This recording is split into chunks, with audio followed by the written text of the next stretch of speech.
Hey, everybody, and welcome to another episode of My Ruby Story. This week, we're talking to David A. Black. David, do you want to say hello?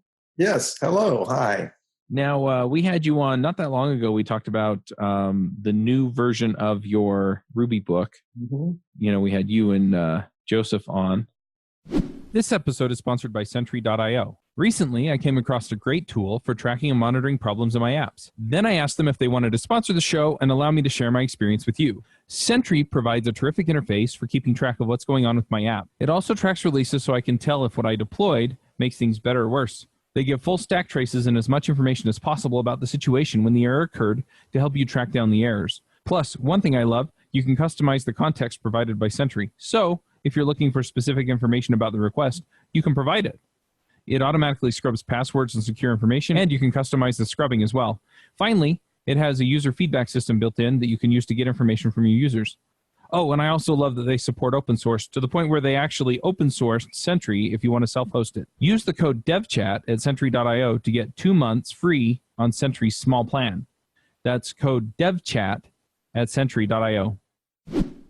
Do you want to just fill us in on anything else that's new in your life these days, and then we'll jump in and get your story on how you got into code and things like that? Yeah, sure. Yeah, not too much new with it. That episode was pretty recent. I know Joe's going to be speaking at a couple of conferences, and I think speaking about functional programming in Ruby, which is the chapter he added to the book, among other things. But yeah, pretty much rolling along as per a few weeks ago. Nice. And yeah, I'm just going to put a link into the episode where we talked about the well-grounded Rubyist. Yeah. But yeah, so you're one of those people, interestingly enough, that I've run into over and over and over at Ruby events. And, you know, you've been in the Ruby community for a long time. And so I'm really curious to just, kind of see what your background is and, get a little bit more context for, you know, the person that I've gotten to know over the last several years. So let's back up and let's talk about how you got into programming. Okay. When you say back up, that we're actually going back to 1972. More than you bargained for. Yeah, you've been coding longer than I've been breathing, if that's the case. Yeah, basically. Well, I am twice as old as most of the people in the field. But what happened, and I'll tell this story because it actually, to understand why the role of Ruby is so significant in my life, it's useful to know kind of what was going on beforehand. Okay, 1972, I was 13, and I will not go sort of week by week through all those years, but what happened was this: my junior high school had a PDP-8, which was a little computer with paper tape and teletype and so on. And I fell in love with it. And I actually grew up in a university town, and my parents were academics. And being an 8th grader and therefore not realizing how ridiculous it was to do this, I wandered into the University Student Computer Center and said, "Hi, my parents teach at Yale. Can I use your computer?" And basically, they had a PDP-10, a big time-sharing thing. And I immersed myself in that for all of 8th grade and much of 9th grade, just obsessed with it. I still have some of the paper tapes and printouts and stuff from that time.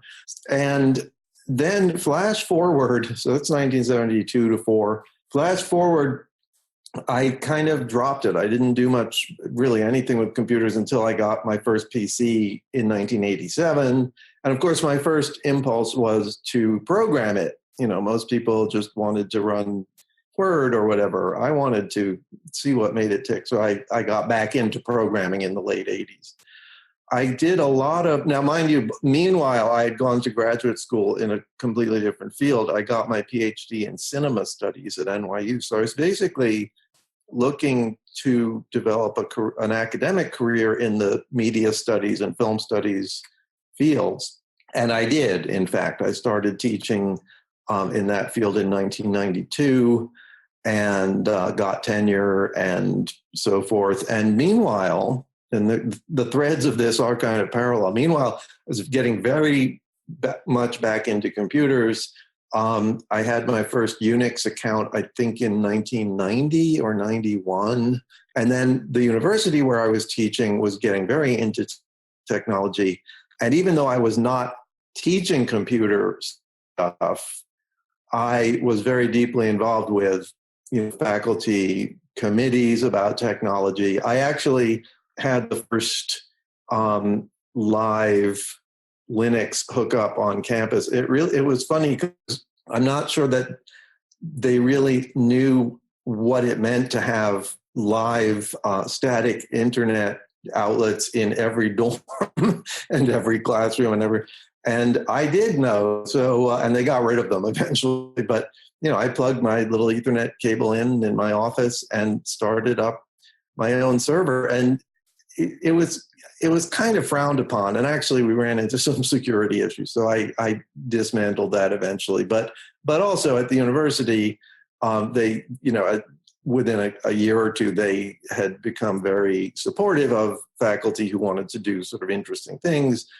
even have their own servers or departmental servers or whatever. So they were growing, and I was kind of along for the ride. Now, Ruby. In November of 2000, I, at that point, was doing a lot of Perl. I actually had written all of my own grading and course management and syllabus software in Perl. Oh, wow. So you were still teaching at that point? Yes, I was still teaching, but very much, it was, you could say it was a hobby. It was kind of a semi-professional pursuit at that point. So in 2000, yes, I was still teaching. And in November of 2000, the Pickaxe book came out, Programming Ruby by Dave Thomas and Andy Hunt. I stumbled onto the Pickaxe book in a bookstore near where I then lived, and I opened it up and just absolutely fell in love with Ruby. I mean, by the time I got to the cash register, it was like, okay, this is the thing for me, And in the aftermath of that, in the next few years, let's say between the late 2000 and mid 2004, when Rails appeared. So there was this kind of pre-Rails period. And the great thing was, by getting very into Ruby in late 2000, it was certainly a big community in Japan, but outside of Japan, it was really just beginning to take off. And of course, the Pickaxe book was a large reason for that. That was the first English language book on Ruby. There were many in Japanese at that point, but this was the first one in English. So there I was on the Ruby mailing list, and it was quite small, really. I mean, and Dave Thomas was on it, and Mats was on it, and Jim Wyrick, and Chad Fowler. And I mean, it was, a kind of incredible situation where this thing, it was not exactly new, but it was kind of gaining this new life outside of Japan, and there we were. Then among the sort of highlights of that period, in 2001, there were some plans to have an international Ruby conference. The person who originally organized it and found a venue, it was actually in Tampa, for various personal reasons had to kind of drop out of the scene at that point for a while. Dave Thomas approached me and Chad Fowler and said, I really want this conference to happen. I don't want it just to kind of fizzle out. Would you guys mind sort of taking it on and making sure it actually happens, and so on? So we had the first International Ruby Conference in, I believe, October of 2001 in Tampa. And there were something like 33 or 34 people there. And we all gave talks. And it was just wonderful. I mean, it was a small, one-track conference. But the next year, we decided we had to come up with an organization. Basically, the first year, we, the money, such as it was kind of flowing through my personal bank account. It wasn't, we didn't have, anything we didn't have an parent organization for the event or anything. So anyway, we created this organization, Ruby Central, which is still running that conference, among other things. Yeah, RubyConf and RailsConf, I believe, at this point. Yes, that's right. In those years, we did RubyConf every year, and they were paying for Ruby gems to run and all kinds of stuff. Yeah, right, exactly. And we had a regional conference grant program, which was really cool. And regional conferences really, I think, in the Ruby world, really took off. And and made it possible for many more people to speak at conferences than would have been the case if it were just a couple of big, international conferences every year. So then in 2004, I'm still teaching, right? It was kind of funny because people in the Ruby world, some of them knew what I actually did. Some of them just assumed I did Ruby or did programming or whatever. Mm-hmm.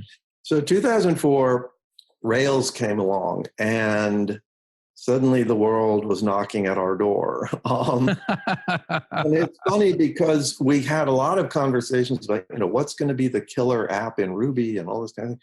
And the one thing nobody ever said was anything connected with the web or web development. Right. Because we thought, Perl has that wrapped up or whatever, So there it was. And it was quite amazing.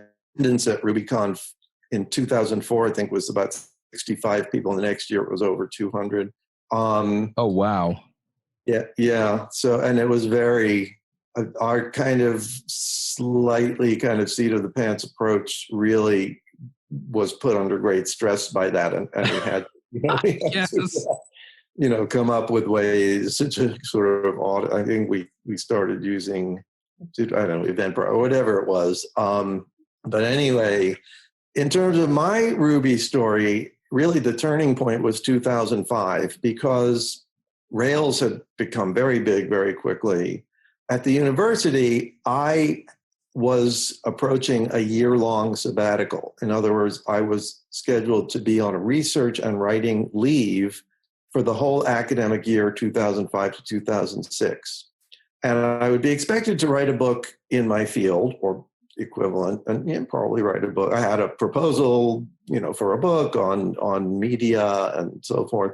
The problem was I actually had a contract for a Ruby book because the publisher Manning, which is also the publisher of The Well-Grounded Rubyist, they had approached me and said, we've heard about this Ruby thing and this Rails thing, and your name was given to us as somebody who might be able to give us some advice. And what they wanted to know was, is this a good thing to publish books about? Should we do a Ruby book and or a Rails book? And if so, do you know anyone who would want to write it? And I had already the idea for Ruby for Rails, mm-hmm. kind of the predecessor of the Well-Grounded Rubyist. And I said, yes, you should publish Ruby books, and I have an idea for one. Oh, nice. And so 3 weeks later, I had a book contract for Ruby for Rails, and that was 2005. A few years ago at a JavaScript conference, I was approached by Nader Dabit, and you might know him for the React Native Radio podcast. He's also a developer evangelist for Amazon.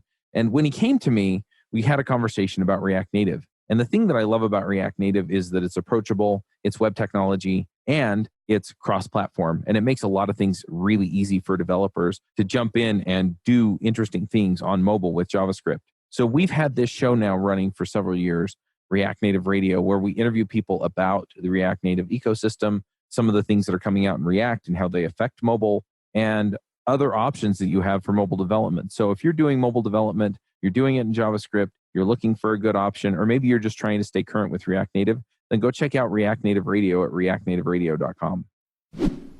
So what happened was, in the summer of 2005, I kind of soul searched a bit, and I said, I have tenure. I have a lifetime contract as a professor.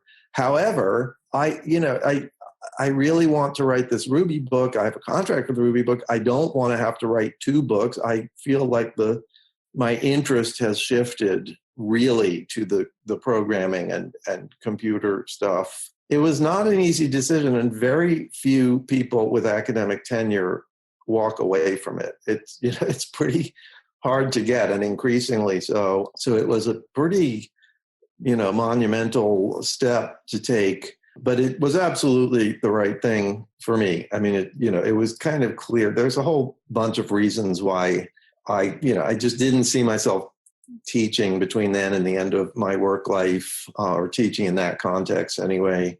And I was so excited about the possibilities with Ruby. And again, I was in a really strangely unique position in the sense that I was already kind of an old timer by the time Rails came around. And so, that experience, that playing that role or having that sort of position in a community like that was just really just luck. I mean, if I hadn't happened to run into that book that day in 2000, well, who knows? But I mean, I don't give myself much credit for its having happened, though I think I've taken advantage in a good way of a lot of the opportunities that it has presented. So then for the next, well, from 2005, for several years, I having said, okay, I'm going to resign from the university and go be a programmer. For, I would say, 4 to 4.5 years, I made probably 90% of my living doing training. I actually had very few programming clients. I got, not surprisingly, excuse me, not surprisingly, given my teaching background, I quickly got into the training loop. There were some training companies that would hire me. I also set up my own courses, which was kind of high risk, high reward. Sometimes you'd have to cancel them because of lack of attendance. Sometimes they were really, really well attended and really fun and so forth. I remember the Complete Rubyist. Was that one of them? Yes, I was about to say yes.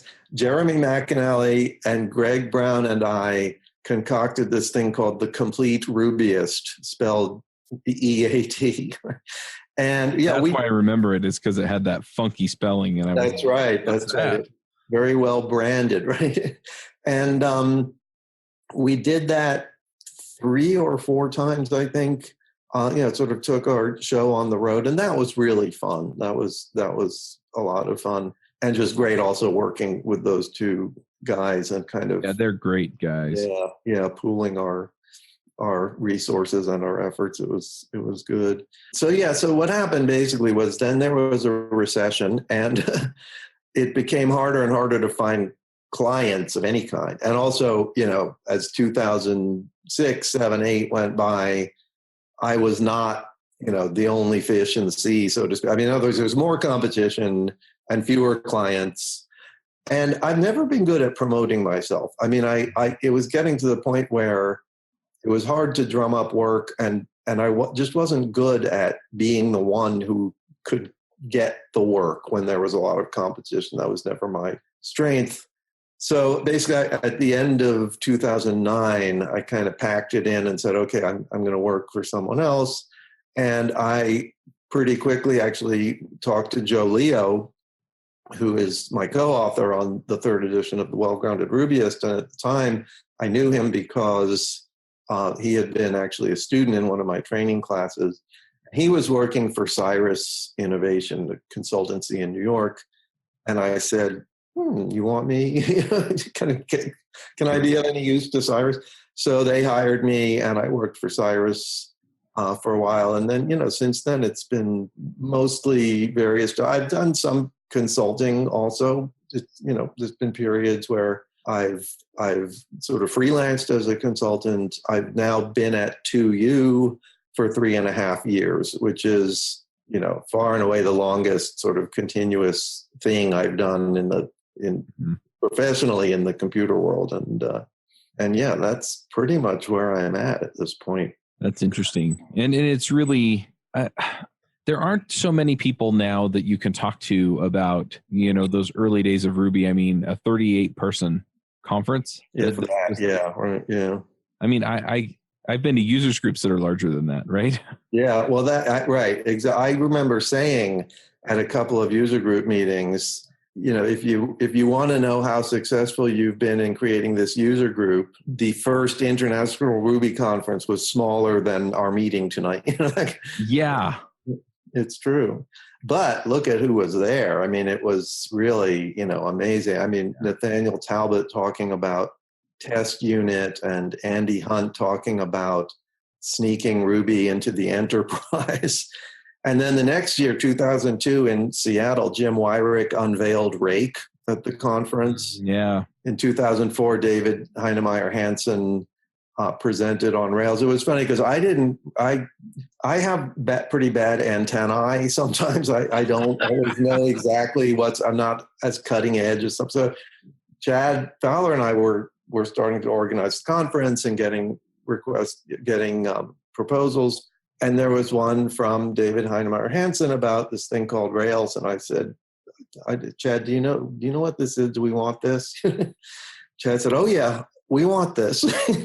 We want him to speak. So he spoke. And it was funny. I got very into Rails very quickly. My first sort of exposure to Rails, I probably shouldn't admit this because it involves not really paying attention to one of the speakers. And I don't remember who it was, but basically I had David Heinemeier Hansson in the row behind me in some private chat channel kind of explaining. I was starting my first Rails application and asking him questions, and he was answering my questions. And it was very exciting. I got very into it very quickly. And of course that led to the first book and so forth. And that's just kind of gone on from there. That's awesome. And I love just, it's context that you don't get, just being in the community. I mean, even as long as I've been in the Ruby community, it was before I was really involved. And I love just kind of capturing those ideas and going, interesting, that's where that came from. And this is where, the ball kind of got rolling. And yeah, there's a lot of little, to me anyway, kind of interesting tidbits of history, if you want to call it that, like Ruby gems, for example. There's some creation myths surrounding Ruby gems in certain respects, and it's actually worth explaining. Ruby gems, the current incarnation of Ruby gems, more or less, I don't know how much code is still in there from this event, but I'm going to say 2000, it might have been 2004 or 5, or it's somewhere in there. My memory of it is that we were all kind of clamoring for some kind of packaging system for Ruby. And I said, and some sort of, town hall with maths, which we did at every conference. I said, I know you're a benevolent dictator, but I think for package management, we need a little less benevolent and more dictator. Like, what do you want? What would you put in Ruby? What would you embrace? And he mentioned Ruby gems, and the reason he mentioned, and then 5 of us that night sat down and wrote the first of what is now the first version of what is now Ruby gems. But now that story is pretty well circulated, I think. However, what people have almost completely forgotten is that actually the concept of Ruby gems and the name Ruby gems was introduced in 2001 at the first Ruby conference by a guy named Ryan Levengood. And Ryan Levengood did a sort of proof of concept demonstration of Ruby gems, sort of package management, whatever. I don't remember the details of exactly how he did it, but he had come up with the name gems. He gave his talk on that, and he kind of, I wouldn't say disappeared. I'm not sure exactly what was pulling him in different directions, but he became a lot less involved and less visible, and Ruby gems kind of languished. And that's why in 2004 or 5 or whatever it was, everybody knew the name Ruby gems. And so, it was possible for Matt to say, create Ruby gems, and for us to say, we're going to implement Ruby gems tonight or whatever.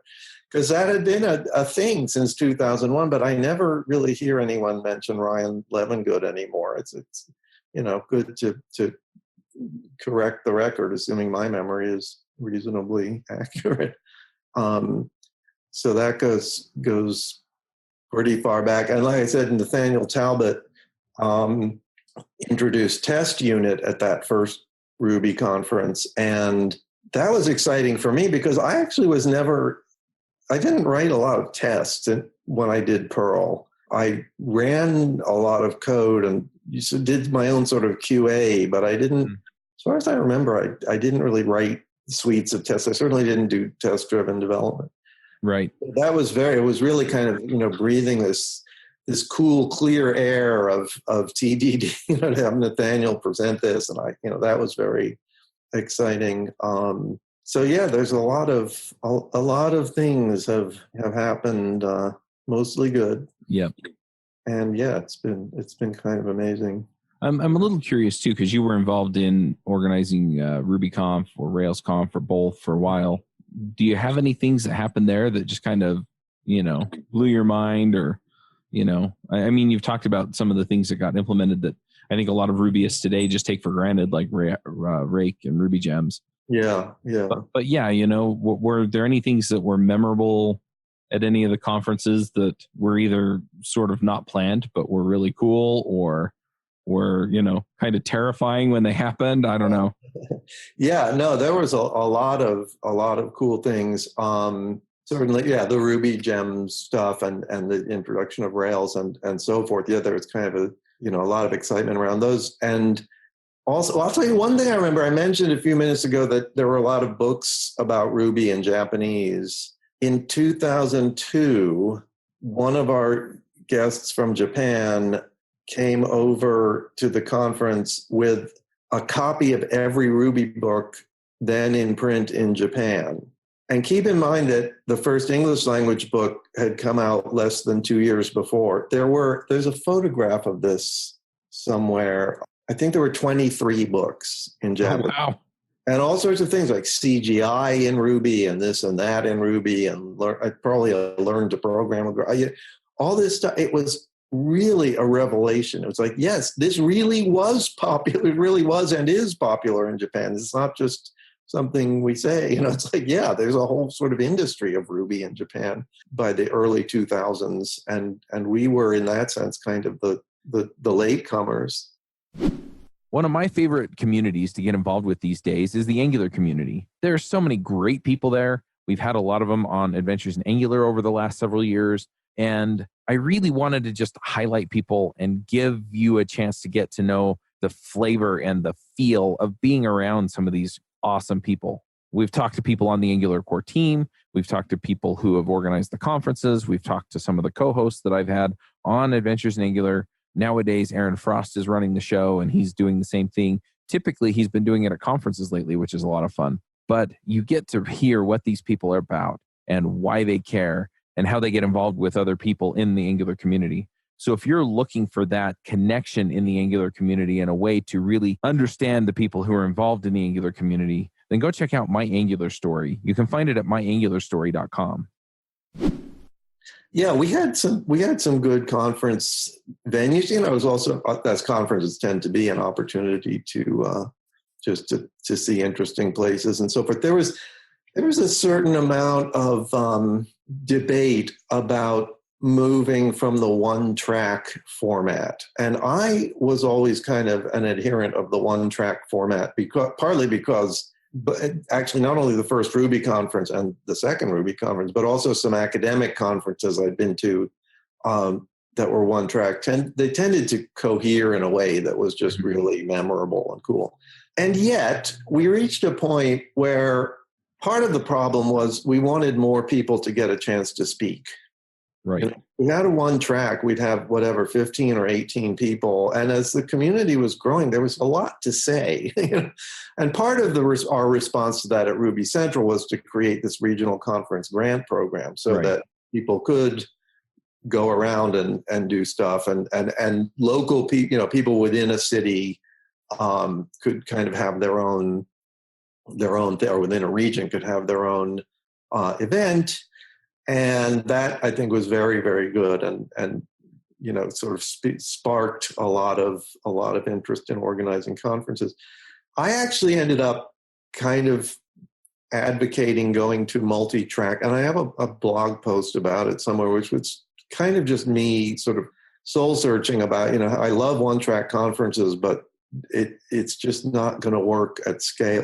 They're not supposed to have this many people, Right. And having 33 people spend 3 days together in a room is very different from having 800 people spend 3 days together. It's not the same thing. As much as I wanted to cling to it, it didn't really continue to make sense. We also, when it came to RailsConf, that was I was involved in that. That was mostly Chad Fowler's project, I would say, and we teamed up with O'Reilly, with the conference department at O'Reilly for some of those. And actually, I served as program chair for RailsConf Europe a couple of times. It wasn't I guess it wasn't a huge success. I mean, I liked it, but they didn't repeat it after the first couple of years, I think. Right. But still, that was I think worth having done. Yeah, I'm in a few programming communities that have tried getting big conferences going in Europe, and a lot of times it feels like they have to cast a pretty wide net to make it work, and I don't know why. Yeah. I can't remember even in great detail, but well, one thing that happened at RailsConf Europe 2006, maybe, whatever it was. We invited Roy Fielding, the creator of REST, to be a speaker at this conference, a keynote speaker. And it was really cool because REST in Rails was, that's kind of around whatever. Yep. A couple of years into Rails, it kind of took that turn toward the RESTful.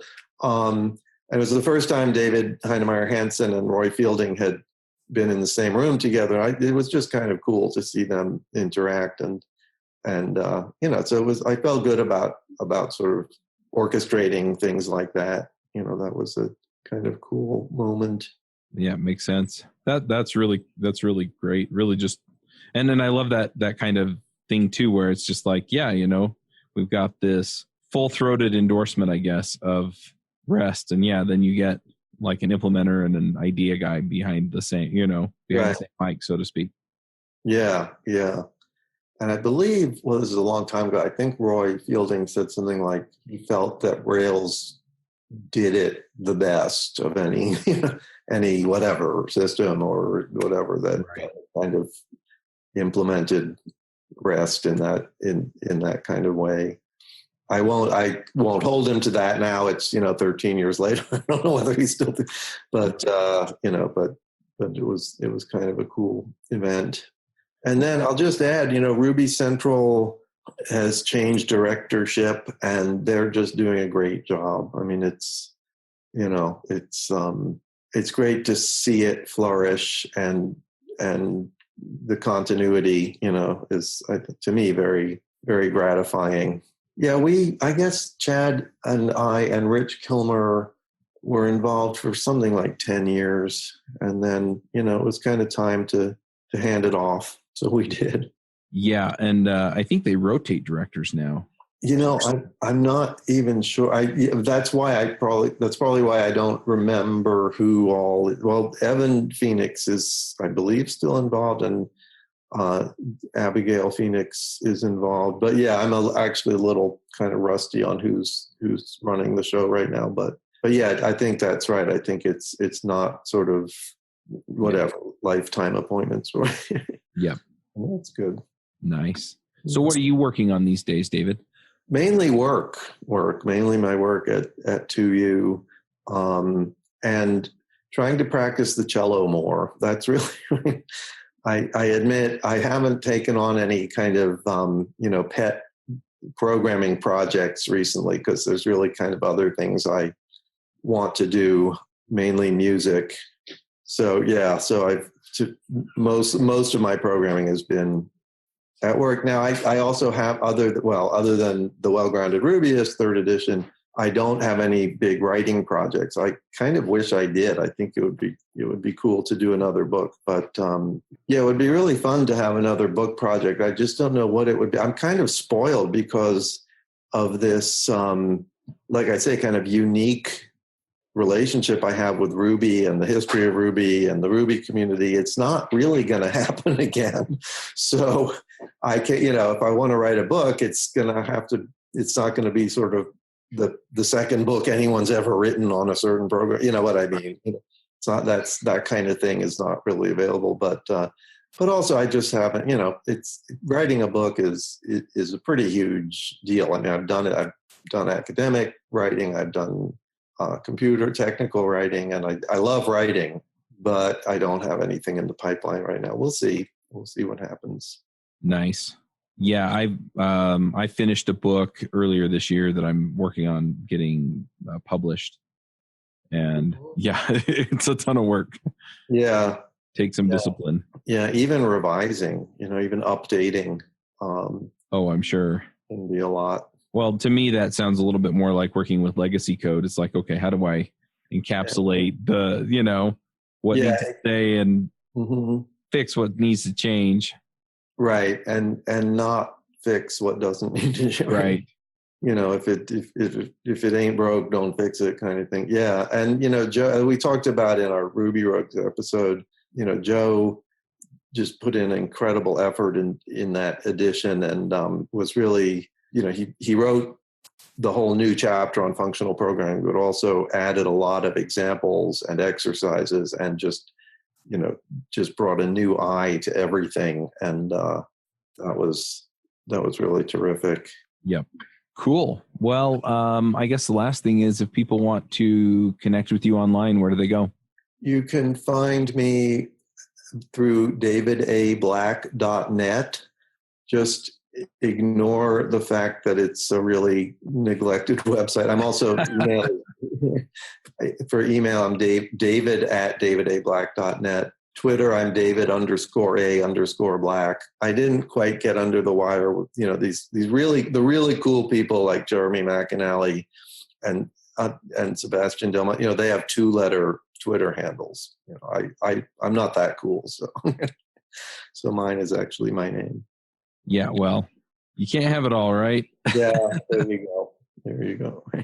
All right. Well, the last thing is picks. I'm going to throw in some picks. So this last week, I was at RxJS Live, which is a conference around the observables library for JavaScript. And that's not really my pick. It was a cool conference, but it was a one-track. It was in a movie theater, which was kind of nice, just because it kind of forced everybody into the same area.